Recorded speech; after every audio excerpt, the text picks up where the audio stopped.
Hello children, welcome to your science revision class. As you are going to give your first periodic test the coming week, we are having a quick revision of the chapters that you are going to give in your first periodic test. So let us proceed.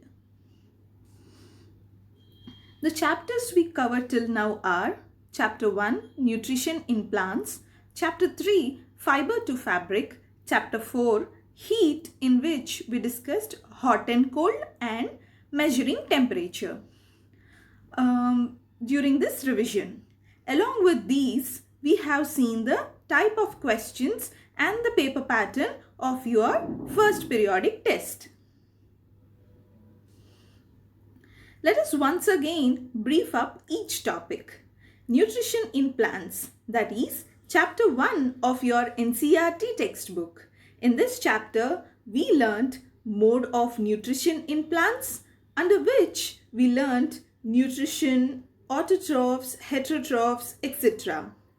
We also learnt about photosynthesis, the food making process in plants, under which we learnt about cells, stomata, chlorophyll, process of photosynthesis, algae, etc. We have also seen synthesis of plant food other than carbohydrates. The next subtopic we learnt in this chapter is about other modes of nutrition in plants, where we learnt about heterotrophic mode of nutrition, parasite and host, insectivorous plants, etc. The next subtopic is about saprotrophs, where we learnt about saprotrophs and saprotrophic mode of nutrition. And we have also learnt about symbiosis, lichens, etc.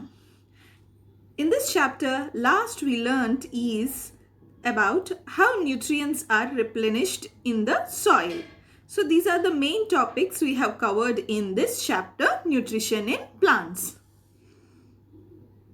Fiber to fabric, that is third chapter of your NCERT science textbook. In this chapter, we learned about wool and silk. First, let's see wool.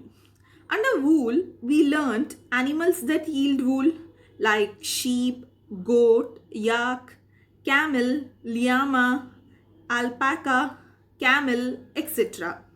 The process of rearing and breeding of sheep, and we have also learned the stepwise processing of fibers into wool, where the order is shearing, followed by scouring, followed by sorting, followed by cleaning of burrs, and then dyeing, and finally rolling. We also learned about an infectious disease called anthrax. So these are the subtopics we have learned under wool. Now we will recall what we have learned about silk.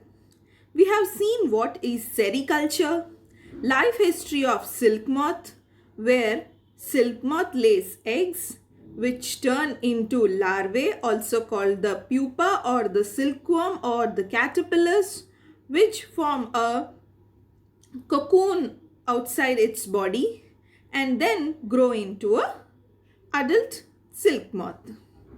And from these cocoons, the silk threads are extracted. We have also seen rearing of silkworms, discovery of silk, and processing of silk. These all points we learnt in fiber to fabric.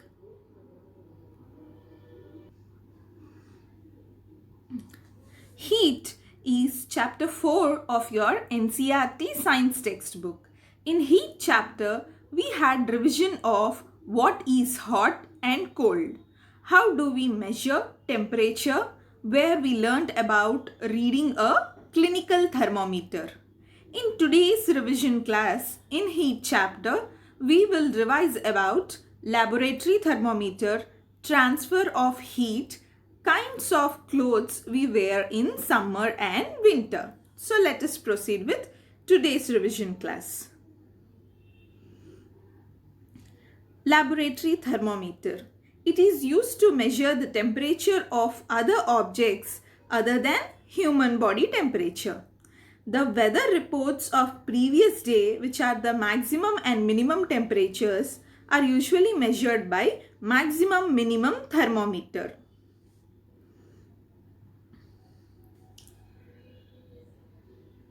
Here you can see the image of laboratory thermometer. And here the range or the scale of a laboratory thermometer is generally from -10 degrees Celsius to 110 degrees Celsius. So this is the scale that can be seen on laboratory thermometer. Precautions while reading laboratory thermometer other than those we have seen for clinical thermometer are: it should be kept upright. The bulb should not touch the surface of the container and should be surrounded by the substance from all the sides. So these are the extra precautions to be taken while using a laboratory thermometer. So here in the image you can see how a laboratory thermometer is to be placed while noting the reading. The reading should be noted down while it is in the substance only, whereas in clinical thermometer we take it from the tongue and under the tongue and we see the reading keeping it in a straight line. But here the case is different. The reading should be noted down while it is in the substance only. Another difference between laboratory thermometer and clinical thermometer is clinical thermometer has a kink which prevents the mercury level from falling. It is not seen in laboratory thermometer. If in case the thermometer breaks, it is difficult to dispose the toxic mercury. That is why nowadays digital thermometers are used for recording temperature. Yes, children, you can see everywhere where they are screening your temperature through the thermal scanner. So these are the digital thermometers.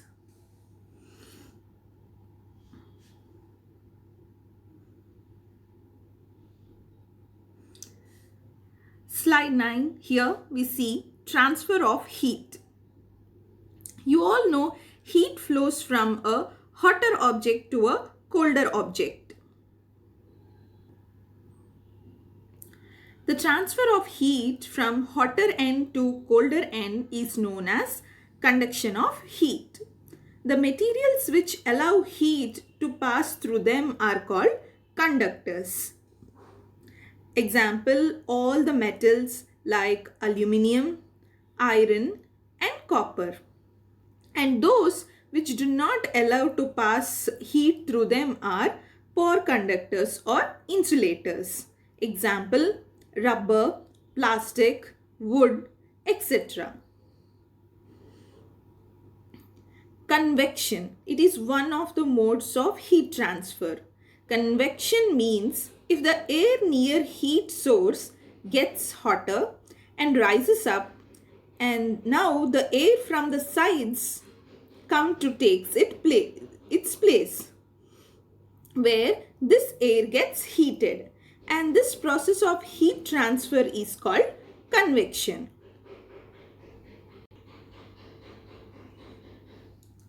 Now let's recall sea breeze and land breeze in transfer of heat.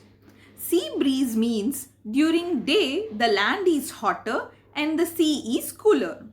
As the process of convection we have just learned or we have just revised, the air from the sea rushes to take place the air on the land, and the hot warm air on land rushes to occupy the place of air on sea. So this is called sea breeze. For your easy understanding, children, it is named as sea breeze or land breeze when the cooler air is moved toward that area. And sea breeze occurs during the daytime. Now let's see land breeze. Land breeze is the vice versa of this process, which occurs during night. So this cool air from the land rushes towards the sea and takes place the air present near there, because the hotter air near the sea rises upward and moves towards the land. So land breeze is the vice versa of the process of sea breeze, which occurs during night. So cool air from the land moves towards sea, and hot air from the sea rises up and moves towards the land. This is called land breeze. Now another mode of heat transfer is radiation. Radiation is the process where the sun heat comes to us. Transfer of heat by radiation does not require any medium. All hot bodies can radiate heat. So this mode of transfer of heat can be seen in any object.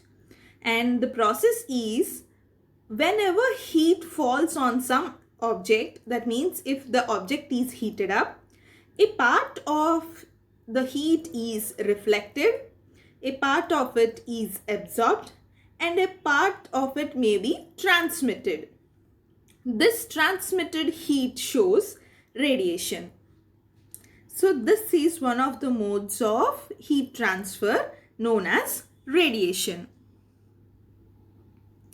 The last topic of this chapter is kinds of clothes we wear in summer and winter.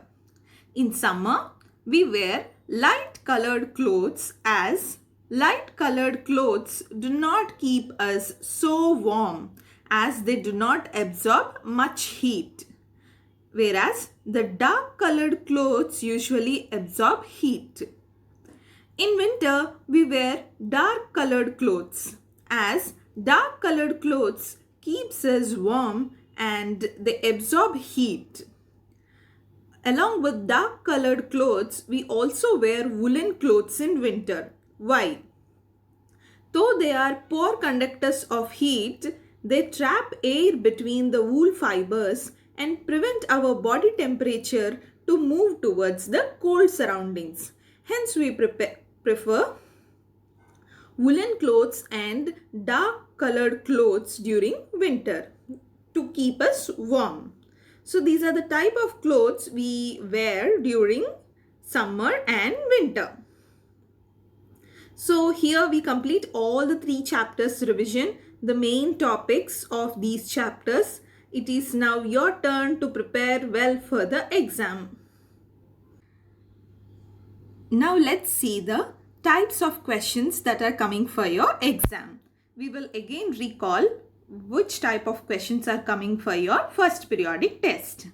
Let me first discuss the paper pattern. It is a no typing type of question paper given to you, where you only have to give your details by typing, and the rest answers you have to choose by selecting the correct option. All the questions are given in the form of multiple choice questions, where the answer is right before you in the form of options. You have to choose the correct option, and the paper is set for 20 marks.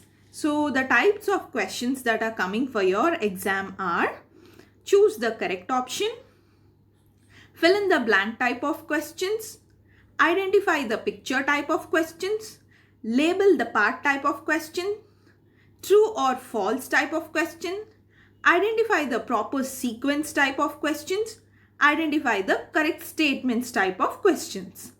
So let's see each type of question, how it is going to come. As an example, remember children, these are not the direct questions coming in your exam. These are only just for your idea.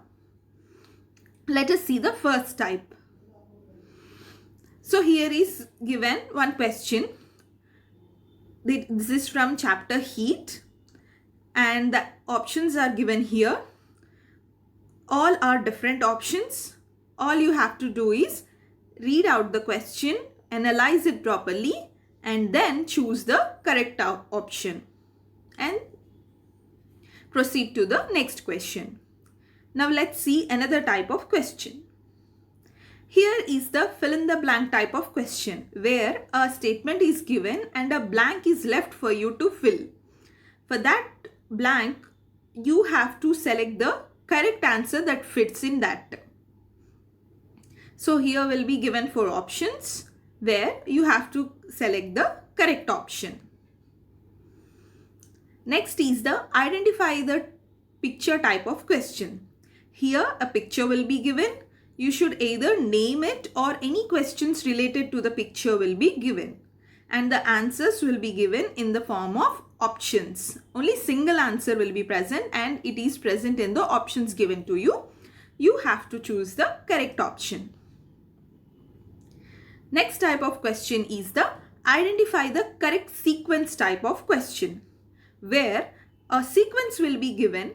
In the question, a question regarding a sequence will be asked. You have to choose the correct option with the correct sequence asked as per the question. So here is one such type of example. Next type of question is true or false type of question. In this, you will be given only 2 options in the answer where you have to choose the correct answer according to the question given. You should choose either it is true or it is false. Next type of question is also choose the correct option type of question. But in this type, there will be sometimes one of the options where you can find both the options to be correct.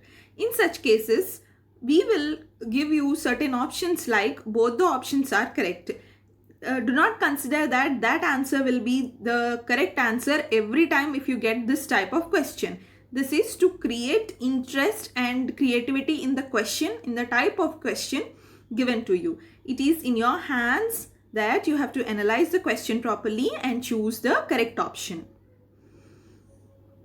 And the next type is the identify the correct statements type of question. In the question itself, we will be giving you certain statements. You have to pick the correct statements given in the question.